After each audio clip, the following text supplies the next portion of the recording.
Antonio Gates, one of the greatest tight ends in NFL history, is finally in the Pro Football Hall of Fame.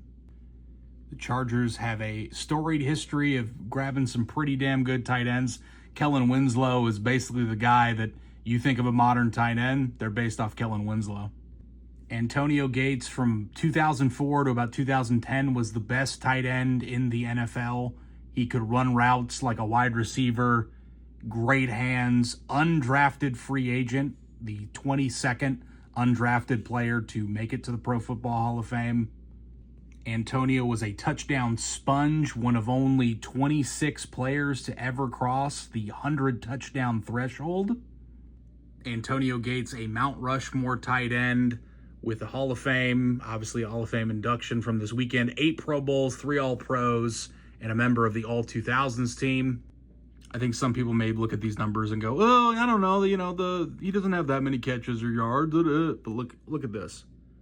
He was the best tight end, according to the AP, 3 consecutive years and was a Pro Bowler 8 consecutive seasons.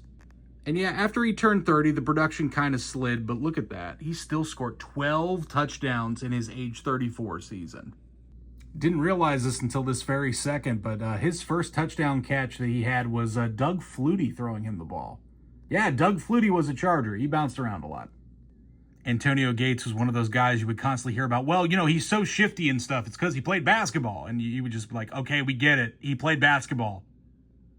A lot of elite tight ends now, I think, owe a ton to Antonio Gates and what he did. I think like Travis Kelce, Rob Gronkowski, those kind of guys really hold a lot.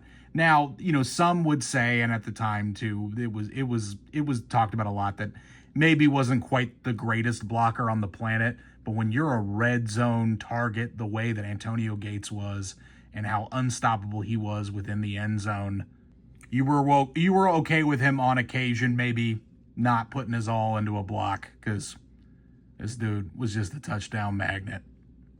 Just on a personal level, it just sucks every time I see one of these players that I really appreciated growing up. When he started, I was about 13 years old. Now I'm 35. And yeah, dude, it hits you hard when you watch your favorite players retire.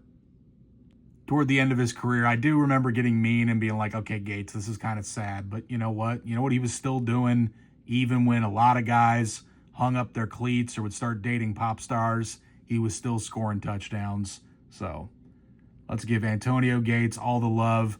We're going to go over Jared Allen next. And oh my God, my Niners didn't even want to get close to Antonio Gates. That was terrible. But yeah, love you, Antonio. Very happy that you're in the Pro Football Hall of Fame. And I'm going to cover Jared Allen next. And then we got a lot of football coming up in the next couple days. Let's go.